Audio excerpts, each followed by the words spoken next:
Hello, this is Dr. Beverly with the Dancing Bear Enlightenment Academy. Um, Hopefully you can see this. As I said last week, I don't have my editing software because my computer died. So this week we're going to talk about the alchemy of shadow and self. Let me do a stop share. There we go. Sorry about the glasses. This computer, it makes my glasses, I get this stuff on the glasses. Sorry about that. This is a really old laptop and it's saving my bacon because my main laptop died. And I do have a really tiny desktop that I used for a while when my laptops died before. My laptops die a lot. Electronics break around me. And it doesn't have enough memory or disk space to use anymore. So it's in the other room. I watch movies on it. It's about all it's good for. So this is my backup laptop, and it's slow, and but I'm live. Okay, whatever works. So hopefully it doesn't break, or I'll be out of business completely. So anyway, let's do. Let's see here if I can get to the right slides. Okay. Viewing. Okay, there we go. So it's a little bit slower because I have to do everything manually on this thing. So let me do screen share again. And here we go. Okay, can you see it yet? Yes, okay. So today we're going to talk about loving what you'd rather bury, the alchemy of shadow and self. And we kind of talked about this a little bit last week. Last week, Sunday, was the big eclipse. And you are now being hit with a lot of energy, and you're being expected to, what the heck? Sorry, weird pop-ups. You're being expected to change. Doesn't make you bad, doesn't make you wrong, just means we all have stuff that we need to deal with as we transform and transition. So what is the shadow? So the shadow is everything within you. Carl Jung called it the thing a person has no wish to be. And many times I find your strength is your weakness. So whatever you like, there's a shadow part of it, and you like the like and you ignore the part you don't like. Oh, I'm good at this. The fact that you're not good at this part of it, you kind of ignore. You don't want to deal with that part. It's like I used to play baseball when I was young. I was pretty good at catching things. I'd play shortstop or outfield, and I would catch the ball. Lots of great catches. Terrible at bat. Okay, so it's just a simple analogy.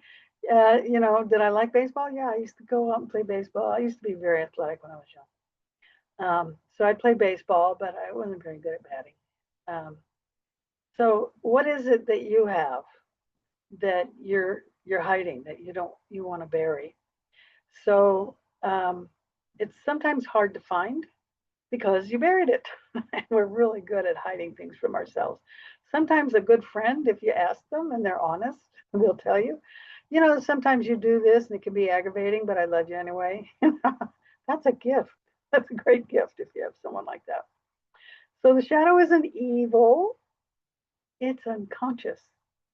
And your mind can only handle so much at one time. So we bury some things. Your body does that with illness. If you have this problem over here, and then maybe a cold or a flu or something else comes along and your body can't handle that, it walls it off. It literally walls it off. It says, I can't deal with it right now. It's overwhelmed.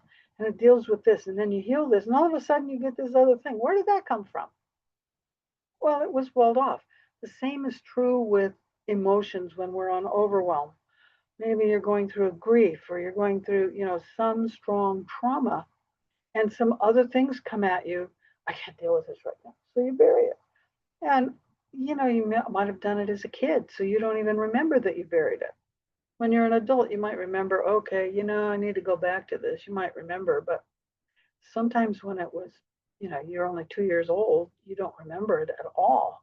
So it might be something that comes up that's really deep. I can share an example. I did some inner child work. I thought, do I have an inner child? I don't have an inner child. I never spoke to my own. So I found my inner child. She was hiding under the bed. And I comforted her, talked to her, and I left her there. And I didn't even think about it. Years later, I'm doing more work with the inner child. Now, why the hell are you still under the bed? I don't know why I left her. I pulled her out. You can't stay under the bed. So what is it that you are not dealing with? Have you done the inner child work? Because your child will tell you your little shadows, because that's what scares your child. So doing the inner child work will bring up some of your shadows that you don't want to face. So again, it's not evil. It's just something that you haven't dealt with that's down below somewhere in your subconscious. So when we suppress it, it doesn't disappear. It acts out. So every now and then you say, I don't know why I did that. I don't know why I said that. I don't know what the heck. No, I don't want to restart now. So I'm sorry. This computer is, it's not my good computer. So when we suppress it, it doesn't disappear, it acts out. So what do you notice coming up for you that you go, I don't know why I did that. I don't know why I said that. I don't know why I felt that. I don't know why that triggered me. If anything triggers you, there's something underneath that needs to be dealt with, because you shouldn't get triggered. It doesn't make you bad, doesn't make you wrong. It's just something you need to work on. Okay? So those are ways you can find your shadows, the things you buried because you don't wish to be. Because once you heal it, once you see it, I call them red flags. So when I get a certain feeling or a certain thought, I go, uh-oh, this is trying to rise up. No, we don't do that anymore. And I don't go there, and I don't have to go back and apologize later for saying something flippant or whatever I did in the past that wasn't very good for relationships. So what is it you have to work on? And just notice what triggers you. That's a great place to start. So shadow work is not fixing yourself. You're not broken. You just have some stuff that got walled off that you need to address. So misconceptions about shadow work is that it's about fixing. No, you're not fixing anything. You're not broken. It's not erasing pain or making yourself pure or perfect, okay? It's about embracing every aspect of yourself with compassion. There are certain things that are going to cause you to feel something inside. What do you do with it? Do you catch it right away? Do you allow it to trigger you? Do you allow it to say things that you regret later? Do you allow it to do things that you regret later? Or do you notice it in the moment and then deal with it in a mature way?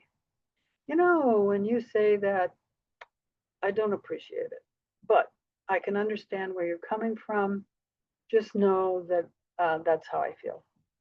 Because your feelings are not their problem. Your feelings are your problem. A lot of people today think, oh, you hurt my feelings. Guess what? That's not my problem. Your feelings are your business. So if you're having a problem with your feelings, you need to deal with it. Now, if it's someone you're with a lot and they love you and they know that particular behavior is going to bother you, then they may choose to say, okay, this may bother you, but I'm going to say it anyway. So you're honoring the fact that you know it upsets them, but you also have you and who you are. I call it priming the pump. I'm a very, very direct person. I'm a Capricorn, okay? We are direct. We just say what we see. So I've had to learn to prime the pump. Okay, you asked me this question, and I'm going to give you the answer, and I'm going to be very direct, okay? So I'm preparing the person for the fact that I'm going to tell them exactly how I feel, because I know they probably don't want to hear it, okay? So a lot of times people just don't want to hear the truth. So when you tell the truth, they hate you. Oh, God, how could you say such a thing? Because that's the truth. So, and sometimes that's your truth. It may not be their truth, or they may have a way around it you haven't thought of. But if you ask my opinion, I will give it to you. And I reserve the right to be wrong, and I reserve the right to change my mind. But I'm going to tell you, if you ask me, what I feel. So if you're a Pisces or a Libra, you're probably going, oh, how could you do that? Because they don't do that. They always are going to be very sensitive to other people. Libras, they want balance. Oh, okay. So you feel this way. Well, what about this? And they try to find that balance. And then Pisces, they'll try to smooth it over, and they'll never tell you you're wrong. Okay. I was raised around 3 Pisces and a Scorpio. I was a Capricorn. That was fun. They didn't like my directness at all. So you have to know who you are, how you come across to others, how you want to come across, and how do you create an environment where you can interact with the people and still be friends, still have family that you completely disagree with and not fight. I believe you should be able to talk, at the dinner table, and maybe get together at Thanksgiving, only at Christmas or whatever, if you do Christmas. And you don't want to talk religion or politics. Why not? Don't you want to know how other people feel? I know my sister was for someone who ran for, she was a vice presidential candidate. This was a very, very long time ago. And I wanted to know why she liked that person, because I just wanted to understand where she was coming. She didn't want to tell me. She was afraid I'd get mad at her. So it took a while, but I finally got it out of her. Oh, okay, thank you. Okay, I understand. And I've run into a number of people like that. When you, I got another pop-up. I'm sick of those pop-ups. So when you have someone who has a different opinion, you should be able to hear them out and not judge them, not criticize them, just listen. What do you believe? Why do you believe it? What does it do for you? Okay, thank you for sharing. I really appreciate that. You don't have to tell what you believe. They already know you believe something different. Doesn't matter. Just learn who they are, why they believe what they do. Now, you may go home and say, well, I can't believe how dumb they are. Well, that's okay. That's your opinion. You're allowed to do that. But honor the fact that that's their feelings and who they are. And if we had more of that in the world today, there would be a lot less fighting. I'll just say fighting. Okay, alchemy of the shadow work. It's about turning the head of your wounds into the gold of self-understanding. In other words, the lead, right? I said that, right? The lead of your wounds. Lead and lead are spelled the same. I hate these English words. It could be 2 different things. So it's the lead. It's like the hermetic principle of transformation, of alchemy, of turning lead into gold. So the lead is your shadow, the part of you, your wounds, the part of you you don't want to look at, and transforming it into gold. And it's the gold of self-understanding. Who am I? What triggers me? Am I going to allow it to continue to trigger me? Or I'm going to catch it in time so that I can say, okay, this person sees this something I don't see because I disagree. So I need to start asking questions. Well, help me understand. Explain it. Can you explain it another way? And try to understand where they are coming from.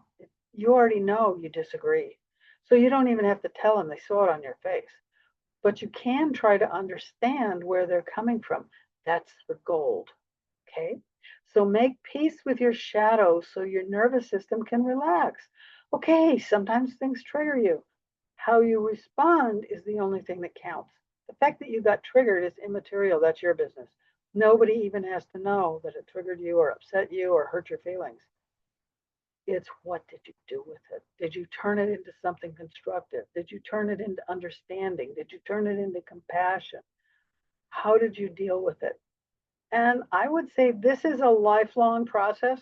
You're not going to fix this in a week, okay? This you could work on your whole life and still die with more stuff to work on. So don't judge yourself on man, I've been working on this for so long and I haven't mastered it. What I've discovered is I'll master something, and as soon as I do, something else pops up. Ooh, ooh. And then I work on that, and it may take a year, it may take a month, however long, and then I fix it. And it's like, oh, where did that come from? So there's always something new. So you think you're done. No, you're never done, unfortunately. So it's worth working on, because when you get to be as old as I am, I can look back and see how I was in my 20s, my 30s, my 40s, my 50s, my 60s. Now I'm in my 70s, soon to be 80. So when you can look back, you can say, oh, okay, I have really changed. I have transformed. There are certain things I used to do I don't do anymore. Certain things I used to say, certain things the way I used to say it has changed. So I can say I'm making progress. So the only ruler or yardstick you can use is yourself. That's the only thing you can use. I'm making progress. That's all that counts. Are you making progress? Cool. That's the best. That's the best any of us can do. Your intuitions becomes clearer, and then nothing is being pushed away anymore. So you start to see things in the moment. And maybe something comes up in the moment, but because you've learned how to process in the moment, you're able to catch things that you didn't even see before, you didn't even know before. All of a sudden, oh, good thing I caught that. And you may say it out loud, you said this and this is how I reacted inside, but I'm sorry about that. That's not how I really feel. Because however you react, people see it on your face. You can't hide anything from anybody. Your friends know all about your shortcomings. They know your strengths and your shortcomings. That's why they're your friend. The people who don't like you only see your shortcomings. And people who are a little Pollyanna only see the good stuff. They're not a good friend either. You have to see the good, the light and the dark. I'm not going to say good and bad. The light and the dark. And we all have light and dark.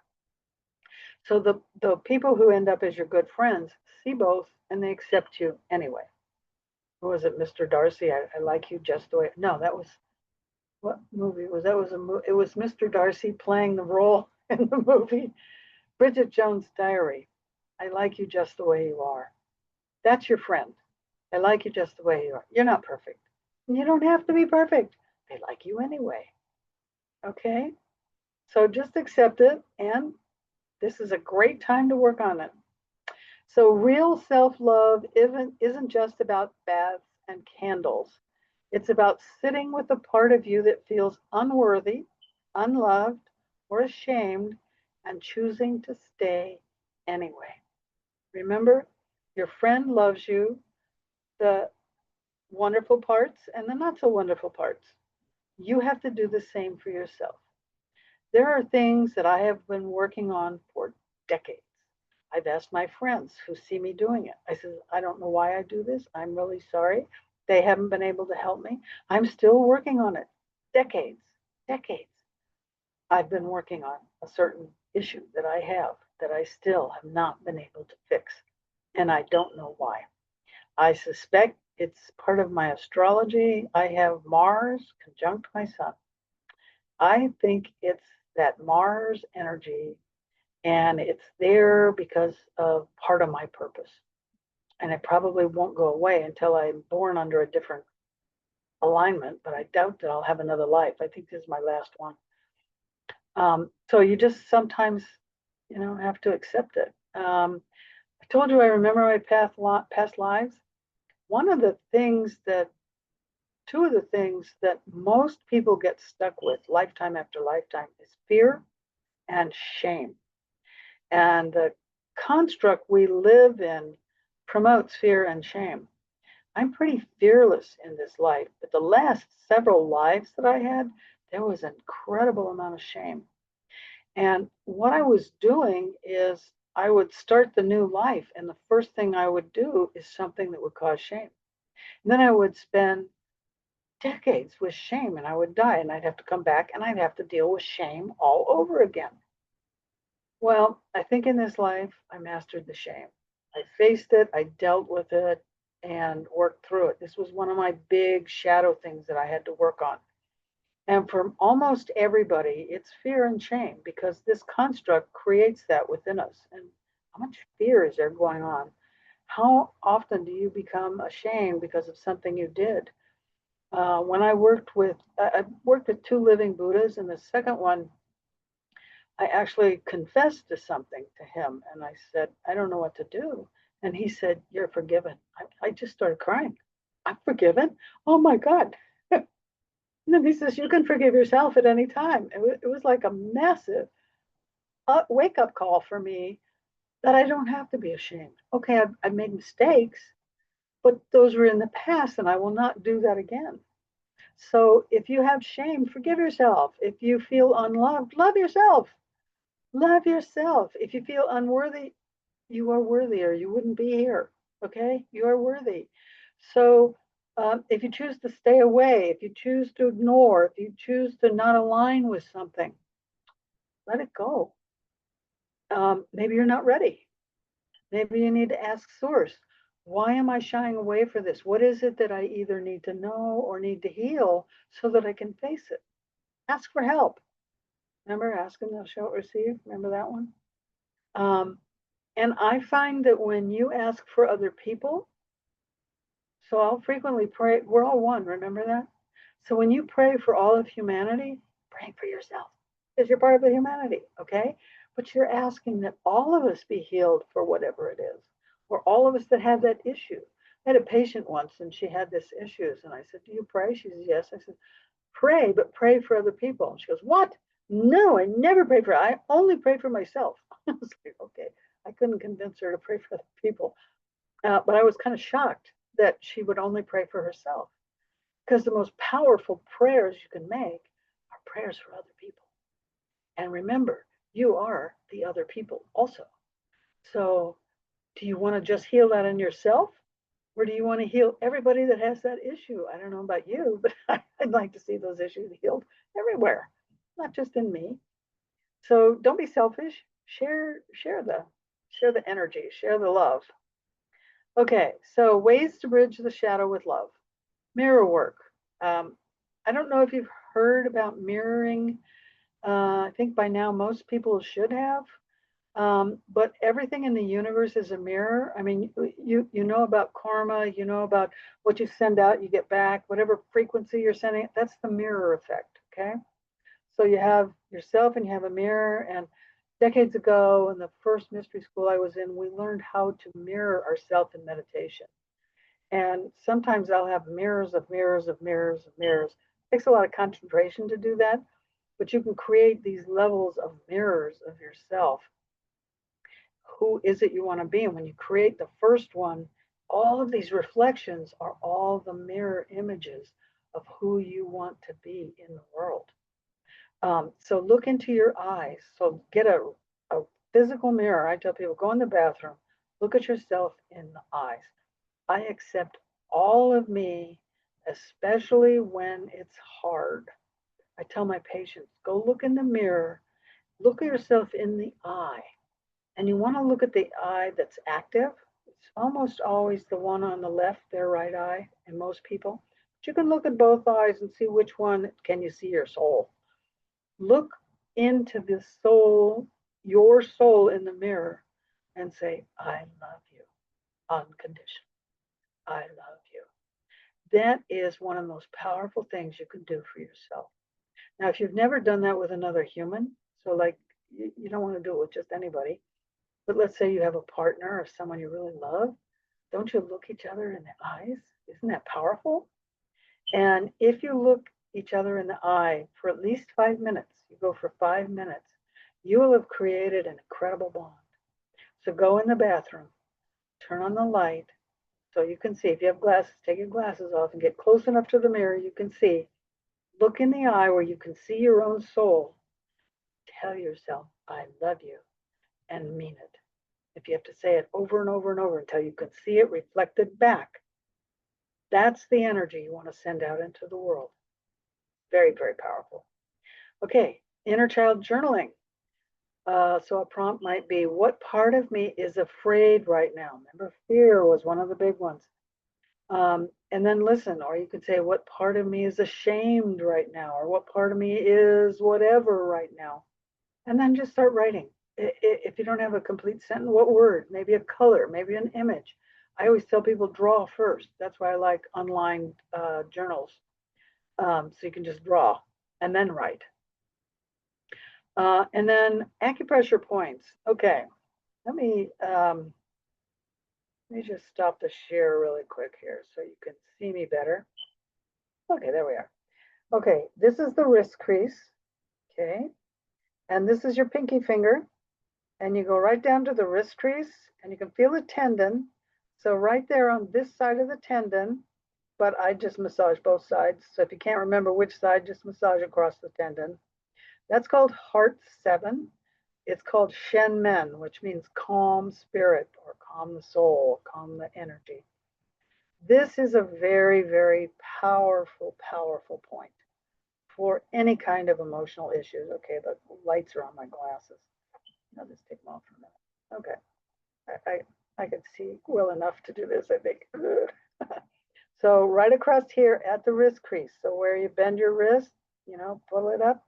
Now there's heart 4, 5, 6, and 7. So you can also go like this, and you're getting 4 heart points. Okay, this is the heart channel. I use the heart channel for blood issues and for emotional issues. The other one that creates a lot of balance, but it also helps with heart issues, is pericardium 6. Okay, it's hard to do it on yourself, but it's from that same wrist crease. You go 2 thumbs, so it's your thumbs, not my thumbs. So 2 thumbs down, and you'll feel these 2 tendons right here. It's technically between the 2 tendons. You don't need to know. You're not putting a needle in, you're massaging it. So you can just go like this and massage it. So you can put like lavender oil. So when I lather up, I do here, this is your belly button. Okay, so in Korean hand therapy, this is your belly button. So I'll put the essential oil here, rub my hands together, then I massage here, and I massage here, and then you can massage here. Okay, massage this side, massage here, and massage here. And the points are on both sides. It's called bilateral. So just massage both sides, and then, okay. So let's go back to the slides. I guess I better put my glasses back on so I can see.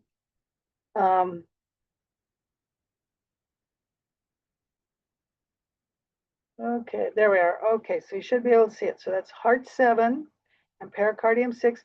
Some people call this triple warmer. Some people call it triple heater. So it has different names. It's all the same thing. It's pericardium 6, and it calms emotional storms.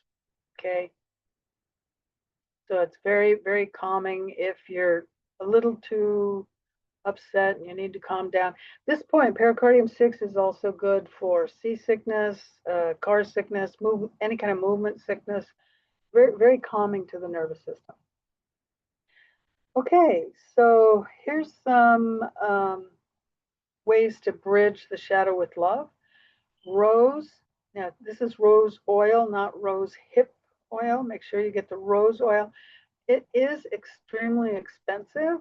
So there's a thing called hydrosols, which is when they create essential oils with the steam process, hydrosols are the leftovers. So it's a very delicate oil. It's not the oil, it's the essence in water. So they're water-based. So what I usually get is rose oil hydrosols or rose sprays.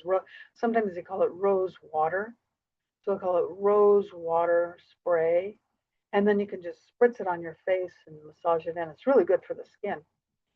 So you can use that to improve compassion, unless you can afford, of course, actual rose oil. And then you'll want to put it in some kind of a carrier oil, like Aragon's really good for the skin, or jojoba oil is good for the skin. And that way you can just rub it on your face or somewhere on your body. Frankincense is good for spiritual support, and bergamot for releasing shame. So if you have any kind of shame to release, bergamot is extremely healing. So is frankincense. but bergamot will heal the skin. Frankincense, this bergamot is a citrus. Frankincense is a resin. So depending on which you prefer, and they're both very grounding. So especially the frankincense is very, very grounding. So love your shadow to reclaim your power. So when there's any part of yourself you don't love, you're letting go of your power. And when you let go of your power, other people can control you. And then that develops resentment, it develops more shame. You're in a downward spiral. So when you can love your shadow, love the fact that you're not perfect, love the fact that you sometimes do things that are not so good and you need to apologize. If you're not apologizing, of course, you got another problem. You need to apologize. If they don't accept your apology, that's their problem, not yours. I've had people like that. They just, no matter what you said, they're not going to accept your apology. Well, that's your problem. Okay, I'm sorry, I won't do it again, and I won't have anything to do with you again because you didn't accept my apology. So they damage the friendship and we're over with. That's okay, move on. If they can't accept the fact that you're not perfect. So love your shadow and reclaim your power. Okay, I already told you the shame and guilt. I already told you that. Recreated it in each life. I told you that. Release it or carry it forward until you do. Yes, you will carry it forward from lifetime to lifetime until you release it. And this is a great time to release all of it because it's your chance to ascend. And if you don't release it, you're going to come back. And I don't know about you, but I don't want to do this again. And since I've already told you those stories, we don't need to go there again. Okay, so I invite you to pick one part of yourself you usually hide. Sit with it. What is it that you usually hide? Me, I'm direct. I'm to the point. So I have to sit with it. I have to love it. Ask what it needs. This transmutes the pain to purpose. Well, my purpose is to communicate with people and not completely piss them off. And the way I used to communicate when I was in my 20s and 30s, I pissed off a lot of people. I pissed off good friends. Didn't even know why. I'd have to ask someone else that was there, why'd they get mad? Oh, okay. I mean, I was just completely, I was not self-aware. Let me put it that way. I'm now very self-aware. So if I do something you don't like, I may have done it on purpose. Sometimes I deliberately upset people. There's I don't know if you know who Dr. Macy is. In the 1950s, he's the one that introduced sex to sell Ford Mustang cars. Thank you, Dr. Massey, for that. But he he really understood people and what it takes to sell. And he said to get people to change, the adult human being to change their life takes a significant emotional experience. I don't know about you, but in the last 5 years, we've had a number of significant emotional experiences, and it has definitely changed people. So what is it that you need to transmute your pain into purpose? And sometimes you need to cause that pain in someone else or they're never going to change. And if it's in a situation where you can't go on the way things are, you need to create that change. For me, it was getting a divorce from my ex. He didn't want a divorce. It took 3 years to get him to sign a paper, and I literally had to bribe him. He wanted something, and I said, sign the papers and I'll give it to you. And that's how I finally got divorced. Otherwise, he never would have signed the paper. He didn't want the divorce. So it takes a significant emotional experience. And sometimes you need to create that for yourself. And sometimes you need to create it for someone you love in order to either exist with them or separate from them. So love your whole self, even the parts you'd rather bury. That's where your power lies. So even those parts of you that you go, I don't like it when I do that. That's okay. That's okay. You're not perfect. You don't have to be perfect. Just know when you sometimes do those things, you need to deal with it. Maybe apologize, maybe make restitutions, whatever it is. And just accept that. Okay, that's who I am. I'll keep working on it because eventually you'll conquer it. Trust me, I've conquered things I didn't think I'd ever be able to. I haven't conquered everything, but you do succeed when you work on it. Okay, so I can stop the share. Alrighty, so thank you for joining us. I hope this was helpful. And I think it's a really important time right now. I'm gonna take my glasses off. They're driving me crazy with the lights flashing. It's really a powerful time right now with the alignments we're in. Um, like I said last week, where is Virgo and Pisces in your chart? And what does that mean? What houses are they in? And do you have any other planets there? Because there's a huge stellium in Virgo right now. And Virgo likes things, they're very precise. You know, they want things very structured. And Saturn in Pisces is saying, whatever structured thing you didn't address when I was here last time, you get to address now. And with some of the current events in the last couple of weeks, we're being asked to go back and make those adjustments. So what is it for you?